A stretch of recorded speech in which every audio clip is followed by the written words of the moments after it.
L'épisode 17 commence avec une atmosphère toujours aussi tendue à l'école. Merve prend son courage à deux mains et demande à parler avec son professeur. Visiblement honteuse, elle présente des excuses sincères pour son comportement. Elle reconnaît avoir commis une erreur et assure qu'elle n'avait aucune mauvaise intention.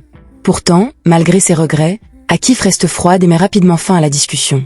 Merve repart, sans savoir si son pardon sera accepté. Avant cela, elle prend son téléphone en cachette, ce qui prouve qu'elle ne regrette rien. Quelques instants plus tard, une arrivée inattendue attire tous les regards. Zeynep fait son retour à l'école après son hospitalisation. Ses collègues, soulagés de la voir debout, l'accueillent avec beaucoup de chaleur et d'inquiétude. Tous lui souhaitent un bon rétablissement, mais ils remarquent immédiatement qu'elle paraît encore très fatiguée. Au cours de la conversation, Zeynep fait une révélation qui bouleverse tout le monde. Depuis son passage en soins intensifs, elle a perdu une grande partie de sa mémoire. Les visages de ses collègues lui semblent familiers, mais leurs souvenirs restent flous. Malgré cette situation, elle garde espoir et croit qu'en restant auprès d'eux, les souvenirs finiront par revenir peu à peu. Ses collègues l'encouragent, espérant eux aussi qu'elle retrouvera rapidement la mémoire. Pendant ce temps, une autre inquiétude grandit. Le père de Zeynep découvre avec angoisse qu'elle a disparu de chez elle. Elle est partie sans téléphone et sans prévenir personne. La peur s'installe immédiatement. A-t-elle pris une décision dangereuse? Lui est-il arrivé quelque chose? Rongé par les remords, il regrette profondément de l'avoir laissée seule malgré son état fragile.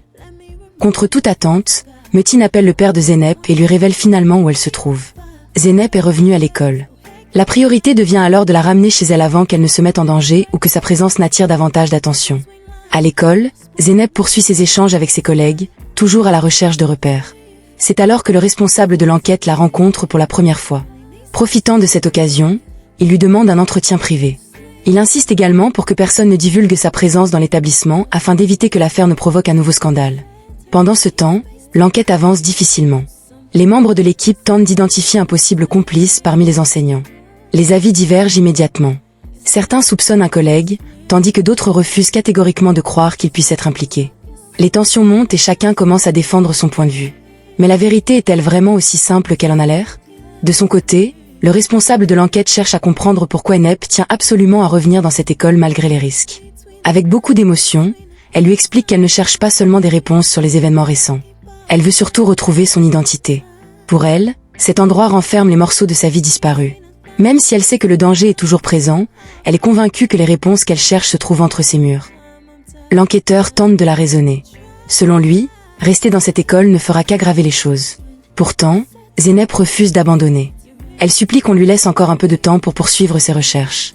Touché par sa détermination, il accepte finalement de la faire accompagner, tout en lui promettant qu'il lui révélera bientôt tout ce qu'elle souhaite savoir. Mais au dernier moment, Yilmaz intervient discrètement. Il propose à Zeynep un choix inattendu, soit rentrer immédiatement chez elle, soit lui faire confiance pour enquêter ensemble, à condition que personne ne soit mis au courant. Selon lui, elle est la pièce maîtresse de toute cette affaire. Les événements auraient commencé avec elle, et seule sa mémoire pourrait faire tomber le véritable responsable. Surprise par cette révélation, Zeynep accepte d'écouter sa proposition. Mais avant d'aller plus loin, une seule question lui brûle les lèvres. Elle veut savoir qui est réellement cette mystérieuse Ruya, un nom qui semble étrangement lié à son passé. Cette réponse pourrait-elle enfin lui permettre de retrouver la vérité, ou ouvrir une nouvelle porte vers un danger encore plus grand? L'enquête prend un nouveau tournant. Après avoir éliminé plusieurs suspects, il ne reste plus que quelques noms sur la liste. Les discussions s'enchaînent et chacun tente de comprendre qui pourrait être le mystérieux complice recherché. Certains refusent de croire que le directeur puisse être impliqué, estimant qu'il avait lui-même beaucoup de difficultés à gérer la situation autour de Ruya. D'autres restent prudents et refusent d'écarter qui que ce soit. Mais alors, qui dit réellement la vérité? Quelques instants plus tard, Zeynep poursuit discrètement son échange avec le commissaire. Toujours prisonnière de son amnésie, elle tente de rassembler les morceaux de son passé. Le nom de Ruya lui semble étrangement familier, mais les souvenirs refusent encore de revenir. Malgré sa frustration, elle est convaincue qu'en retrouvant les personnes qui l'entouraient autrefois, sa mémoire finira par se réveiller. Pendant ce temps, les élèves poursuivent leur propre enquête. Convaincus qu'un enseignant cache un lourd secret, ils passent chaque professeur au crible. Certains sont rapidement innocentés grâce à leur réputation irréprochable, laissant finalement un seul nom attirer toutes les attentions, Arin, l'entraîneur de l'équipe d'athlétisme. Mais soudain, une ancienne élève décide de révéler ce qu'elle a gardé sous silence pendant des mois. Avec beaucoup d'émotion, elle raconte qu'elle rêvait autrefois de devenir une grande championne. Sous les encouragements de son entraîneur, elle s'entraînait sans relâche et voyait son avenir s'éclaircir.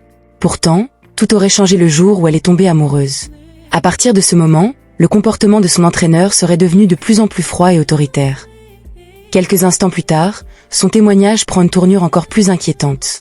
La jeune femme affirme avoir été brusquement exclue de l'équipe malgré tous les efforts qu'elle avait fournis. Selon elle, cette décision n'avait rien à voir avec ses performances sportives. Elle révèle alors un détail troublant qu'elle n'avait jamais osé raconter auparavant. D'après elle, Arin lui envoyait des messages insistants et aurait mal accepté qu'elle refuse de répondre à ses avances. Craignant les conséquences, elle avait préféré garder le silence jusqu'à aujourd'hui. Cette révélation glace l'assemblée. Certains élèves la croient immédiatement et commencent à faire le rapprochement avec ce qui est arrivé à Ruya. D'autres restent sceptiques, estimant qu'un simple témoignage ne suffit pas pour accuser quelqu'un d'aussi grave. Les débats deviennent de plus en plus tendus, chacun défendant sa propre version des faits. Mais ce n'est pas tout. Les accusations finissent par provoquer une véritable explosion de colère. Les enseignants, déjà sous une énorme pression à cause de l'enquête et des menaces qui pèsent sur l'école, se sentent désormais observés et jugés par tout le monde. Les échanges deviennent de plus en plus violents, au point de frôler l'affrontement physique. L'atmosphère devient électrique et personne ne semble capable de calmer les esprits. Pendant ce temps, Zeynep accepte finalement de rencontrer plusieurs enseignants afin d'essayer de réveiller sa mémoire. Elle leur pose de nombreuses questions sur les jours qui ont précédé son accident. Au début, personne ne se souvient d'un détail particulier. Pourtant, contre toute attente, un professeur évoque une scène oubliée. Quelques jours avant le drame, Zeynep aurait une vive altercation avec Arin. Un flashback permet alors de mieux comprendre cette dispute. Zeynep reprochait à Arin de retirer trop souvent certains élèves des cours pour leurs entraînements, au risque de nuire à leur scolarité. Arin, fidèle à son tempérament impulsif, avait très mal réagi. Les échanges étaient rapidement devenus tendus, jusqu'à ce qu'il laisse entendre que ses méthodes pourraient changer si l'affaire remontait à la direction. Une phrase qui, aujourd'hui, prend une résonance particulièrement inquiétante. À son retour dans le présent, cette révélation sème immédiatement le doute parmi les enseignants. Plusieurs personnes commencent à voir un lien entre cette dispute et l'accident de Zeynep. Arin, profondément agacé par ces insinuations, se défend avec fermeté et refuse d'être désigné comme le coupable sans la moindre preuve. Est-il victime de simples soupçons, ou cache-t-il réellement quelque chose? Face à cette tension grandissante, le commissaire met un terme à la réunion. Il annonce que chacun sera interrogé officiellement lorsque l'enquête passera à une nouvelle étape. Malgré les excuses de certains collègues, Zeynep repart avec encore plus de questions que de réponses. Mais une chose est désormais certaine. Les secrets enfouis dans cette école commencent peu à peu à refaire surface, et la prochaine révélation pourrait bien bouleverser toute l'enquête. La tension ne cesse de monter au sein de l'établissement. Tout commence lorsque Neil surprend Merve avec son téléphone. Inquiète, celle-ci lui demande de garder le secret. Après un court moment d'hésitation, son amie accepte, mais à une seule condition. Ce mystérieux accord laisse planer le doute. Que prépare-t-elle réellement? Quelques instants plus tard, une nouvelle découverte attire l'attention. En discutant avec un membre du personnel, les élèves apprennent que des caméras de surveillance couvrent certaines zones de l'école, y compris l'entrée des sanitaires. Cette information intrigue immédiatement. Ces enregistrements pourraient-ils contenir un indice capable de faire avancer l'enquête? Mais soudain, Min prend une décision qui risque de bouleverser toute l'affaire. Face caméra, elle enregistre un témoignage bouleversant. La jeune fille affirme avoir été victime d'un comportement inacceptable de la part de Arin, son ancien entraîneur d'athlétisme.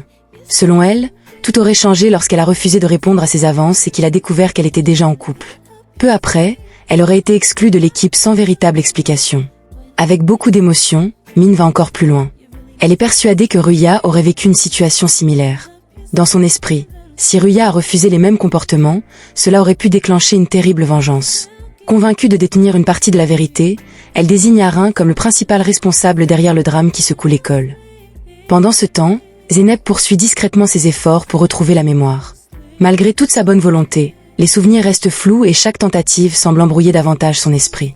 Découragée, elle avoue ne plus savoir quoi penser. Heureusement, l'enquêteur qui l'accompagne refuse de perdre espoir. Il est convaincu qu'ils sont sur la bonne voie et que la vérité est désormais toute proche. Contre toute attente, un appel téléphonique vient interrompre leurs échanges. Le directeur découvre que sa présence auprès de Zeynep a été remarquée. Comprenant que leur plan risque d'être compromis, le policier réagit immédiatement. Il décide qu'il faut faire sortir Zeynep de l'école au plus vite avant que la situation ne leur échappe complètement. Alors que les secrets commencent enfin à refaire surface et que les soupçons se resserrent autour de plusieurs personnes, une question demeure. La disparition de Zeynep est-elle le fruit d'un simple malentendu, ou quelqu'un agit-il déjà dans l'ombre pour empêcher la vérité d'éclater?